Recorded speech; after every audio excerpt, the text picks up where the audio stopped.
Boule de Suif de Guy de Maupassant. Pendant plusieurs jours de suite, des lambeaux d'armée en déroute avaient traversé la ville. Ce n'était point de la troupe, mais des hordes débandées. Les hommes avaient la barbe longue et sale, des uniformes en guenilles, et ils avançaient d'une allure molle, sans drapeau, sans régiment.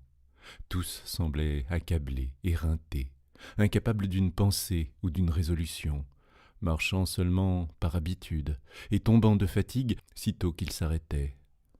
On voyait surtout démobilisés, gens pacifiques, rentiers tranquilles, pliant sous le poids du fusil, des petits mobelots alertes, faciles à l'épouvante et prompts à l'enthousiasme, prêts à l'attaque comme à la fuite. Puis, au milieu d'eux, quelques culottes rouges, débris d'une division moulue dans une grande bataille, des artilleurs sombres, alignés avec des fantassins diverses, et parfois le casque brillant d'un dragon aux pieds pesants qui suivait avec peine la marche plus légère des lignards. Des légions de francs-tireurs aux appellations héroïques, les vengeurs de la défaite, les citoyens de la tombe, les partageurs de la mort, passaient à leur tour avec des airs de bandits. Leurs chefs, anciens commerçants en draps ou en graines, ex-marchands de suif ou de savon, guerriers de circonstance, nommés officiers pour leurs écus ou la longueur de leurs moustaches, couverts d'armes, de flanelles et de galons, parlaient d'une voix retentissante, discutaient plans de campagne et prétendaient soutenir seuls la France agonisante sur leurs épaules de fanfarons. Mais ils redoutaient parfois leurs propres soldats, gens de sacs et de cordes, souvent braves à outrance, pillards et débauchés. Les Prussiens allaient entrer dans Rouen, disait-on. La garde nationale qui, depuis 2 mois, faisait des reconnaissances très prudentes dans les bois voisins, fusillant parfois ses propres sentinelles et se préparant au combat quand un petit lapin remuait sous des broussailles, était rentrée dans ses foyers. Ses armes, ses uniformes, tout son attirail meurtrier, dont elle épouvantait naguère les bornes des routes nationales à 3 lieues à la ronde, avait subitement disparu. Les derniers soldats français venaient enfin de traverser la Seine pour gagner Pont-Audemer par Saint-Séver et Bourrachard, et, marchant après tous, le général, désespéré, ne pouvant rien tenter avec ses loques disparates, et perdu lui-même dans la grande débâcle d'un peuple habitué à vaincre et désastreusement battu malgré sa bravoure légendaire, s'en allait à pied entre 2 officiers d'ordonnance. Puis un calme profond, une attente épouvantée et silencieuse avait plané sur la cité. Beaucoup de bourgeois bedonnants, émasculés par le commerce, attendaient anxieusement les vainqueurs, tremblants qu'on ne considérât comme une arme leurs broches à rôtir ou leurs grands couteaux de cuisine. La vie semblait arrêtée, les boutiques étaient closes, la rue muette. Quelquefois, un habitant intimidé par ce silence filait rapidement le long des murs.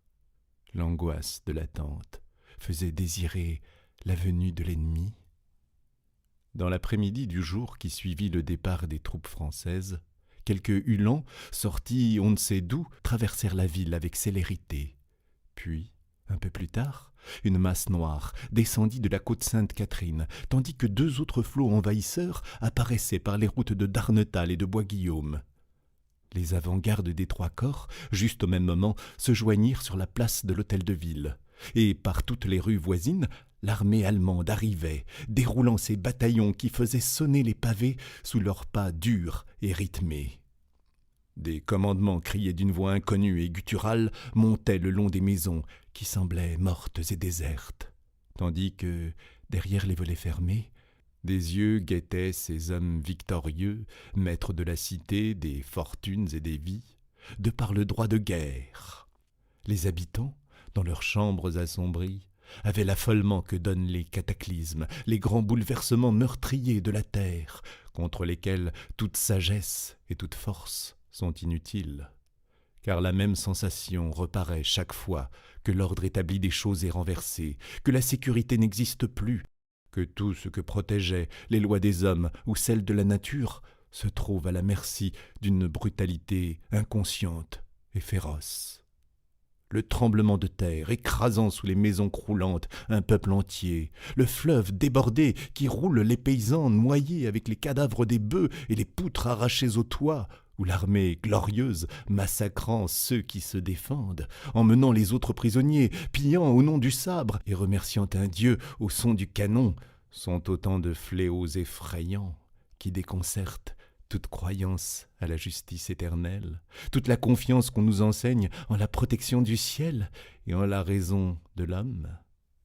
Mais à chaque porte, des petits détachements frappaient, puis disparaissaient dans les maisons. C'était l'occupation après l'invasion.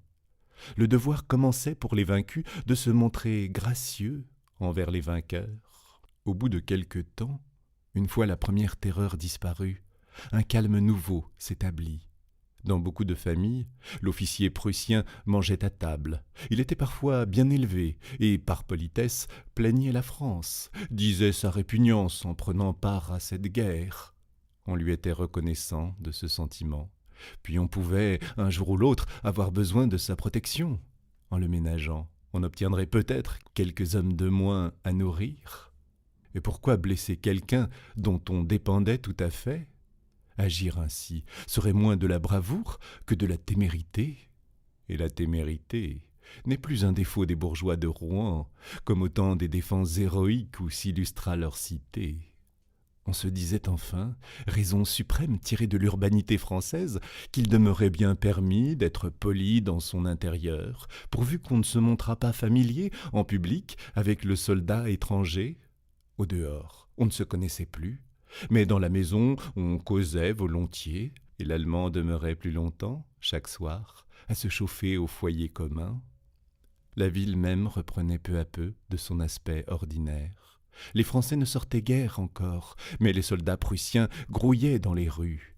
Du reste, les officiers de hussards bleus, qui traînaient avec arrogance leurs grands outils de mort sur le pavé, ne semblaient pas avoir pour les simples citoyens énormément plus de mépris que les officiers de chasseurs, qui, l'année d'avant, buvaient au même café. Il y avait cependant quelque chose dans l'air, quelque chose de subtil et d'inconnu, une atmosphère étrangère, intolérable, comme une odeur répandue, l'odeur de l'invasion.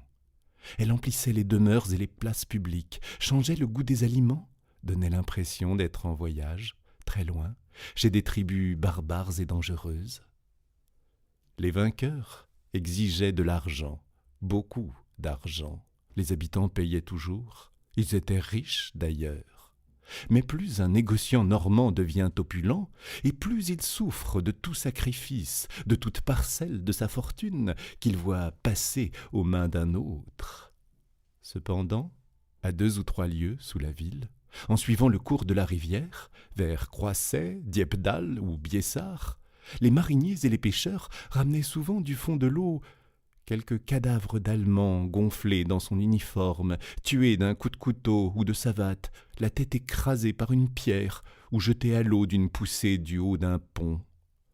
Les vases du fleuve ensevelissaient ces vengeances obscures, sauvages et légitimes, héroïsmes inconnus, attaques muettes, plus périlleuses que les batailles au grand jour et sans le retentissement de la gloire.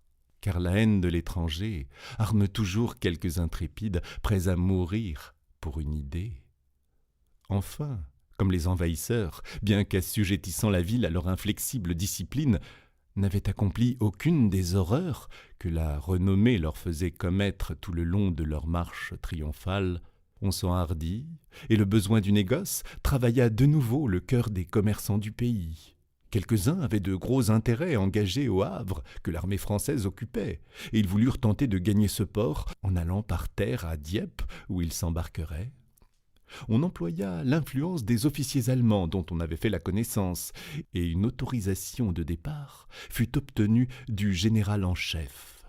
Donc, une grande diligence à 4 chevaux, ayant été retenue pour ce voyage, et 10 personnes s'étant fait inscrire chez le voiturier, on résolut de partir un mardi matin, avant le jour, pour éviter tout rassemblement.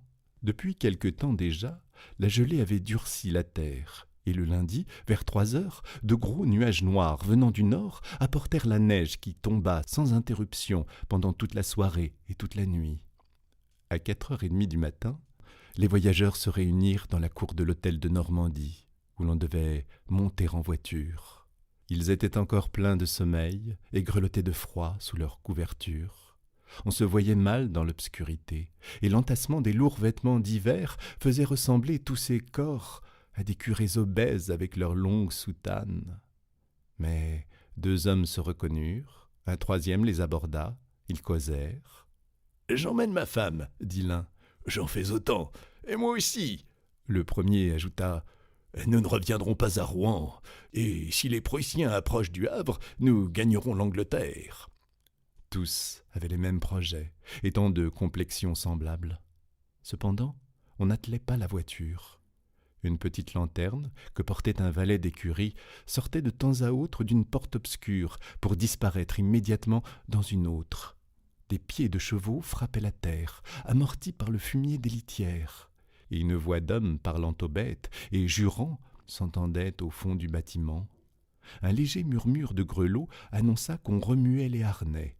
Ce murmure devint bientôt un frémissement clair et continu, rythmé par le mouvement de l'animal, s'arrêtant parfois, puis reprenant dans une brusque secousse qu'accompagnait le bruit mat d'un sabot ferré battant le sol. La porte, subitement, se ferma. Tout bruit cessa. Les bourgeois gelés s'étaient tus. Ils demeuraient immobiles et roidis. Un rideau de flocons blancs ininterrompu miroitait sans cesse en descendant vers la terre. Il effaçait les formes, poudrait les choses d'une mousse de glace, et l'on n'entendait plus, dans le grand silence de la ville calme et ensevelie sous l'hiver, que ce froissement vague, innommable et flottant, de la neige qui tombe, plutôt sensation que bruit, entremêlement d'atomes légers qui semblaient emplir l'espace, couvrir le monde. L'homme reparut avec sa lanterne, tirant au bout d'une corde un cheval triste qui ne venait pas volontiers. Il le plaça contre le timon, attacha les traits, tourna longtemps autour pour assurer les harnais, car il ne pouvait se servir que d'une main, l'autre portant sa lumière. Comme il allait chercher la seconde bête, il remarqua tous ces voyageurs immobiles, déjà blancs de neige, et leur dit « Pourquoi ne montez-vous pas dans la voiture? Vous serez à l'abri au moins. » Ils n'y avaient pas songé, sans doute, et ils se précipitèrent. Les 3 hommes installèrent leurs femmes dans le fond, montèrent ensuite, puis les autres formes indécises et voilées prirent à leur tour les dernières places, sans échanger une parole. Le plancher était couvert de paille où les pieds s'enfoncèrent. Les dames du fond, ayant apporté des petites chaufferettes en cuivre avec un charbon chimique, allumèrent ces appareils, et pendant quelque temps, à voix basse, elles en énumérèrent les avantages, se répétant des choses qu'elles savaient déjà depuis longtemps. Enfin, la diligence s'étant attelée, avec 6 chevaux au lieu de 4, à cause du tirage plus pénible, une voix du dehors demanda « Tout le monde est-il monté ?» Une voix du dedans répondit « Oui ?» On partit. La voiture avançait lentement, lentement, à tout petits pas. Les roues s'enfonçaient dans la neige, le coffre entier geignait avec des craquements sourds, les bêtes glissaient, soufflaient, fumaient, et le fouet gigantesque du cocher claquait sans repos, voltigeait de tous les côtés, se nouant et se déroulant comme un serpent mince et cinglant brusquement quelques croupes rebondies qui se tendaient alors sous un effort plus violent. Mais le jour, imperceptiblement, grandissait. Ces flocons légers qu'un voyageur, rouennais pur sang, avait comparés à une pluie de coton, ne tombaient plus. Une lueur sale filtrait à travers de gros nuages obscurs et lourds, qui rendaient plus éclatante la blancheur de la campagne, où apparaissait tantôt une ligne de grands arbres vêtus de givre, tantôt une chaumière avec un capuchon de neige. Dans la voiture, on se regardait curieusement à la triste clarté de cette aurore. Tout au fond, aux meilleures places, sommeillaient, en face l'un de l'autre, Monsieur et Madame Loiseau, des marchands de vin en gros de la rue Grand-Pont. Ancien commis d'un patron ruiné dans les affaires, l'oiseau avait acheté le fonds et fait fortune.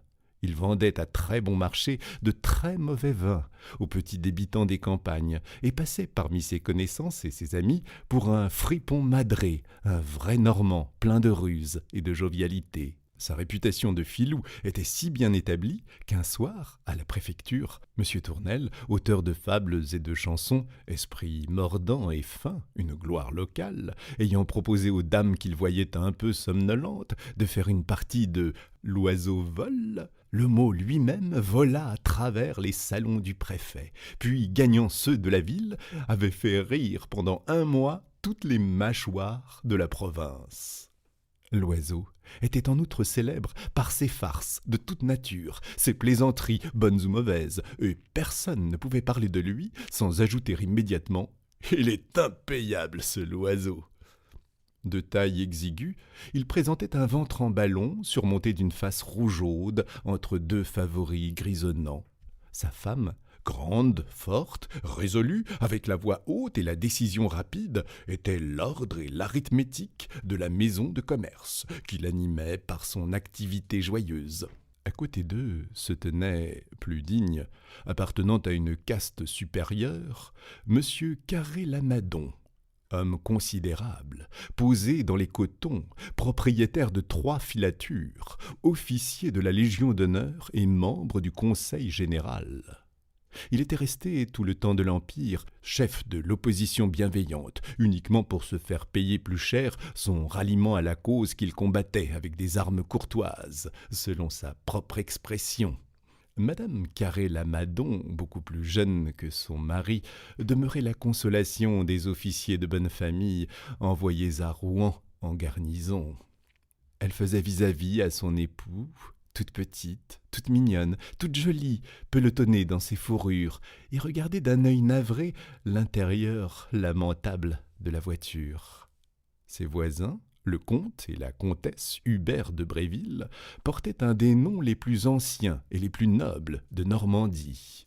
Le comte, vieux gentilhomme de grande tournure, s'efforçait d'accentuer, par les artifices de sa toilette, sa ressemblance naturelle avec le roi Henri IV, qui, suivant une légende glorieuse pour la famille, avait rendu grosse une dame de Bréville, dont le mari, pour ce fait, était devenu comte et gouverneur de province. Collègue de M. Carré-Lamadon au Conseil général, le comte Hubert représentait le parti orléaniste dans le département. L'histoire de son mariage avec la fille d'un petit armateur de Nantes était toujours demeurée mystérieuse. Mais comme la comtesse avait grand air, recevait mieux que personne, passait même pour avoir été aimée par un des fils de Louis-Philippe, toute la noblesse lui faisait fête, et son salon demeurait le premier du pays, le seul où se conserva la vieille galanterie et dont l'entrée fut difficile. La fortune des Bréville, tout en biens-fonds, atteignait, disait-on, 500 000 livres de revenus. Ces 6 personnes formaient le fond de la voiture, le côté de la société rentée, sereine et forte, des honnêtes gens autorisés qui ont de la religion et des principes. Par un hasard étrange, toutes les femmes se trouvaient sur le même banc, et la comtesse avait encore pour voisines 2 bonnes sœurs qui égrenaient de longs chapelets en marmottant des patères et des avés. L'une était vieille, avec une face défoncée par la petite vérole, comme si elle eût reçu à bout portant une bordée de mitraille en pleine figure. L'autre, très chétive, avait une tête jolie et maladive sur une poitrine de phthisique, rongée par cette foi dévorante qui fait les martyrs et les illuminés. En face des 2 religieuses, un homme et une femme attiraient les regards de tous. L'homme, bien connu, était Cornudet le Démoc, la terreur des gens respectables. Depuis 20 ans, il trempait sa grande barbe rousse dans les bocs de tous les cafés démocratiques. Il avait mangé avec les frères et amis une assez belle fortune qu'il tenait de son père, ancien confiseur, et il attendait impatiemment la République pour obtenir enfin la place méritée par tant de consommations révolutionnaires. Au 4 septembre, par suite d'une farce peut-être, il s'était cru nommé préfet. Mais quand il voulut entrer en fonction, les garçons de bureau, demeurés seuls maîtres de la place, refusèrent de le reconnaître, ce qui le contraignit à la retraite.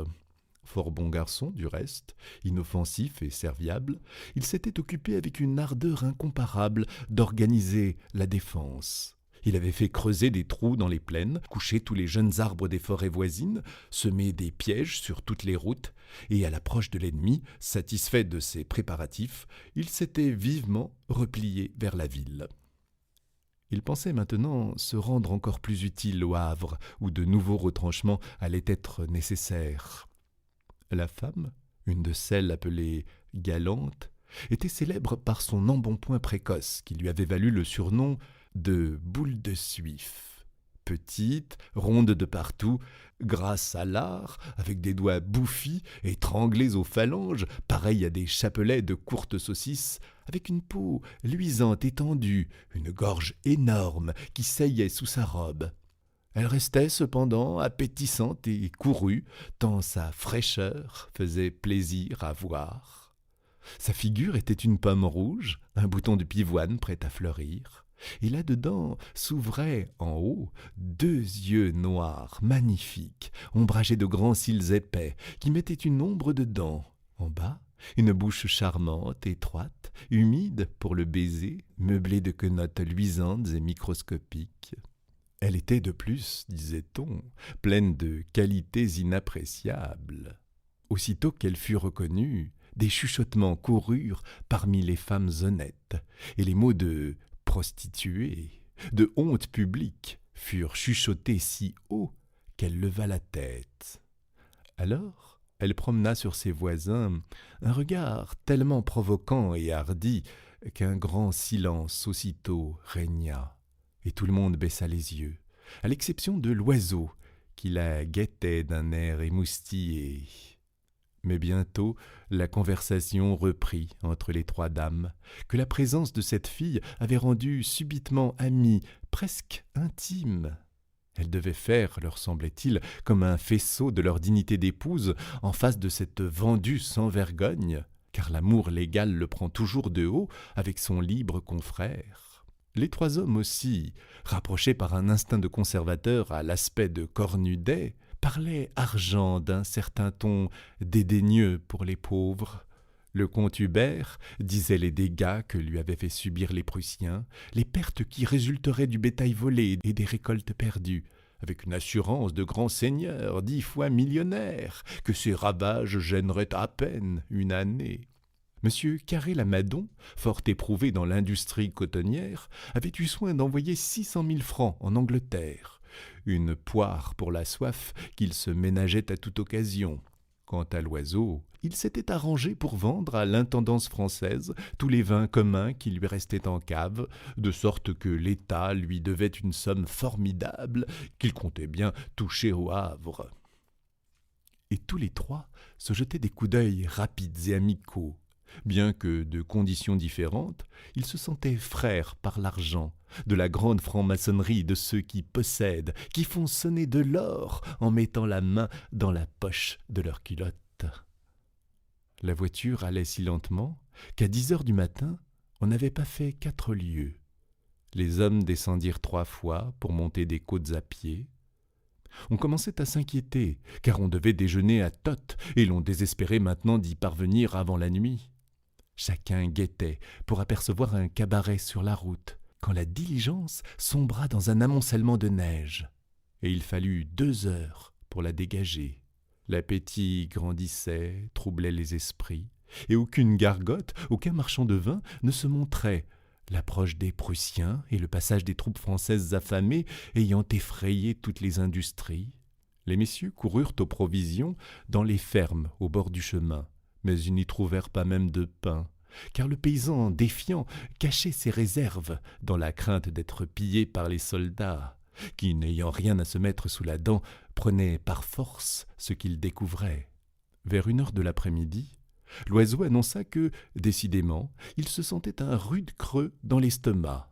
Tout le monde souffrait comme lui depuis longtemps, et le violent besoin de manger, augmentant toujours, avait tué les conversations. De temps en temps, quelqu'un bâillait, un autre, presque aussitôt, l'imitait. Et chacun, à tour de rôle, suivant son caractère, son savoir-vivre et sa position sociale, ouvrait la bouche avec fracas ou modestement, en portant vite sa main devant le trou béant d'où sortait une vapeur. Boule de Suif, à plusieurs reprises, se pencha comme si elle cherchait quelque chose sous ses jupons.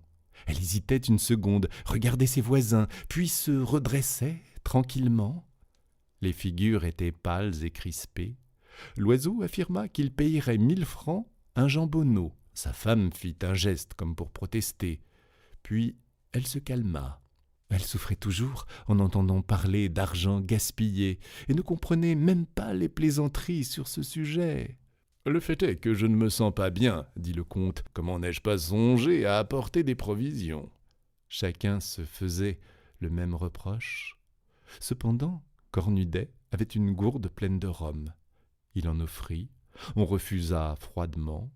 L'oiseau seul en accepta 2 gouttes, et lorsqu'il rendit la gourde, il remercia « C'est bon tout de même, ça réchauffe et ça trompe l'appétit. » L'alcool le mit en belle humeur. Il proposa de faire comme sur le petit navire de la chanson, de manger le plus gras des voyageurs. Cette allusion indirecte à Boule de Suif choqua les gens bien élevés. On ne répondit pas. Cornudet seul eut un sourire. Les 2 bonnes sœurs avaient cessé de marmotter leur rosaire, et, les mains enfoncées dans leurs grandes manches, elles se tenaient immobiles, baissant obstinément les yeux, offrant sans doute au ciel la souffrance qu'il leur envoyait. Enfin, à 3 heures, comme on se trouvait au milieu d'une plaine interminable, sans un seul village en vue, Boule de Suif, se baissant vivement, retira de sous la banquette un large panier couvert d'une serviette blanche.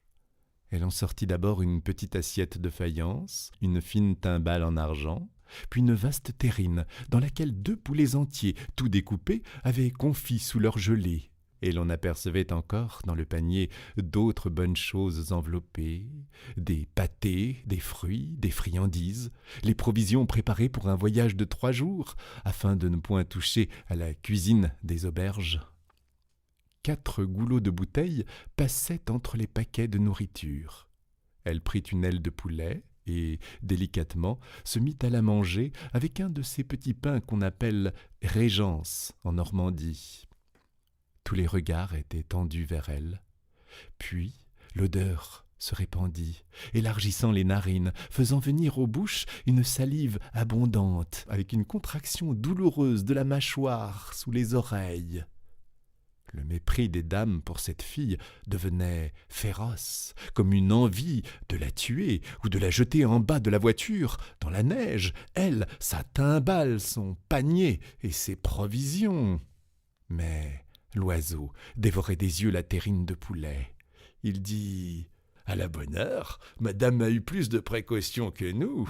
Il y a des personnes qui savent toujours penser à tout. » Elle leva la tête vers lui. « Si vous en désirez, monsieur, c'est dur de jeûner depuis le matin. » Il salua. « Ma foi, franchement, je ne refuse pas. Je n'en peux plus. À la guerre comme à la guerre, n'est-ce pas, madame ?» Et, jetant un regard circulaire, il ajouta « Dans des moments comme celui-ci, on est bien aise de trouver des gens qui vous obligent. » Il avait un journal qu'il étendit pour ne point tacher son pantalon, et, sur la pointe d'un couteau, toujours logé dans sa poche, il enleva une cuisse toute vernie de gelée, la dépeça des dents, puis la mâcha avec une satisfaction si évidente qu'il y eut dans la voiture un grand soupir de détresse. Mais Boule de Suif, d'une voix humble et douce, proposa aux 2 bonnes sœurs de partager sa collation. Elles acceptèrent toutes les 2 instantanément, et sans lever les yeux, se mirent à manger très vite, après avoir balbutié des remerciements. Cornudet ne refusa pas non plus les offres de sa voisine, et l'on forma, avec les religieuses, une sorte de table, en développant des journaux sur les genoux. Les bouches s'ouvraient et se fermaient sans cesse, avalaient, mastiquaient, engloutissaient férocement. L'oiseau, dans son coin, travaillait dur, et, à voix basse, il engageait sa femme à l'imiter. Elle résista longtemps, puis, après une crispation qui lui parcourut les entrailles, elle céda.